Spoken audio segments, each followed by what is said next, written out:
May nakapagtanong sa atin, nasaan na raw ba si Jeff Chan? Kayo, di ba kayo nagtataka? O isa ka rin ba sa mga naghahanap sa Negro Sniper na to? Ating nga alamin ang kwento ng buhay ni Jeff Chan at kung bakit hindi na siya bumalik pa sa PBA at nanatili na lang sa isang simpleng buhay na may ibang libangan ngayon. Tara, PBA story naman tayo. Kung meron nga pala kayong PBA players na gusto nyo i-feature natin dito, i-comment nyo lang yan sa ibaba at gagawa natin ng video yan. Salamat nga pala sa mga nakapag-subscribe sa ating YouTube channel at salamat sa inyong suporta. Bago ang lahat, talakayin muna natin kung saan nagmula ang basketball career ni Jeff Chan at paano siya naging isa sa mga prolific scorers sa PBA. Originally, pinanganak at lumaki talaga si Jeffrey Alan Chan sa Bacolod. Meron siyang isang kapatid na lalaki. Naging mahirap din ang buhay nila dahil sina Jeff ay iniwan ng tatay nila. Pinalaki sila ng mag-isa na kanyang ina.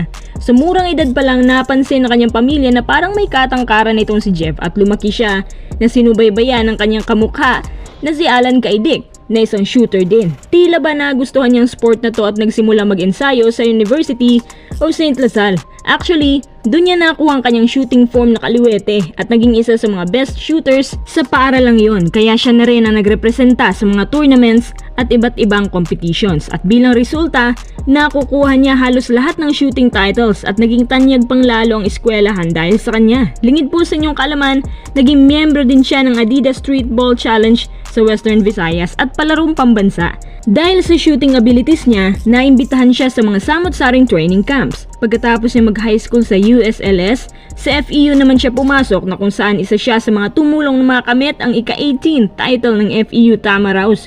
Kung di nyo po naalala, isa po siya sa mga players na kasama ni Arwin Santos na nagkampiyon na kung saan binatukan pa nga sa ulo si Arwin. Sa final year ni Jeff Chan, siya po ay nagkaka-average ng 18.6 points, 4.8 rebounds at 3 assists per game. Taong 2008, nagpa-drop si Jeff Chan sa PBA. Dahil nga sa ganda ng kanyang performance sa FEU, mataas pa yung average points niya, kaya in-expect niya na isa din siya sa mga top picks sa PBA draft. Pero ang nangyari, bumagsak siya sa ikalawang round at halos hindi niya ito matanggap.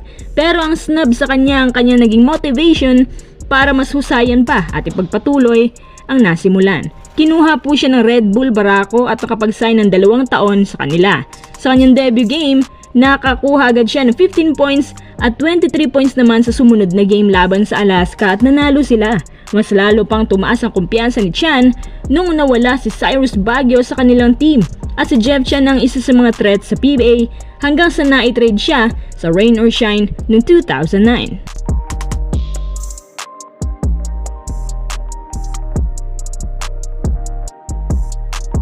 Dito sa Rain or Shine, ang masasabi kong breakout season niya. Siya na rin ay laging nakakapukol ng mga clutch 3-pointer at hindi bumababa sa 16 points per game ang average points niya. Lalo na noong 2012 na kung saan nakuha ng Ross ang kanilang first appearance sa playoffs at first ever PBA title at siya pa ang finals MVP nun. Kasabay din ito, siya din ang most improved player at napabilang pa sa mythical second team. Sumunod na taon, mas lumulobo pa ang average points niya dito sa Ross at lagi nang nakakakuha ng mataas na puntos, kabilang na ang career high niya na 34 points, 4/5 shooting, 11 of 15 from the field. Pero natatalo nga lang sila ng Sunmig Coffee Mixers.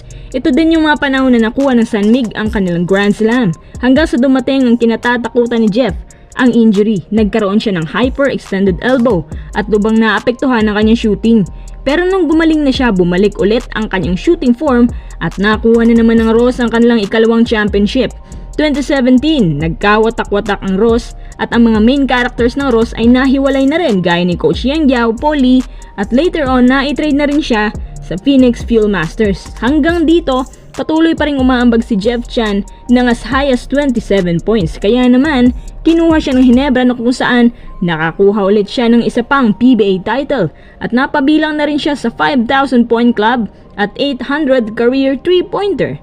Kaso, dumating na rin ang age issues ni Jeff at hindi na rin siya consistent. Na-trade siya sa Northport pero hindi na rin nagtagal dito. Sa katunayan, naisipan ni Jeff na wag nang bumalik sa PBA. In fact, binoto nga siya ng mga tao sa PBA All-Star pero hindi niya ito tinanggap. Instead, binigay niya kay Cabagnot ang kanyang spot. Teka, nasa na nga ba siya ngayon? Siya po ay abala ngayon sa kanyang sariling basketball training camp. Dito niya binubuhos ang kanyang oras at ito na rin ang kanyang pangkabuhayan. Kung di ako nagkakamali, 10,000 per student ang entry pero quality ang pagtuturo. Good luck sa bago mong karera, Jeff Chan.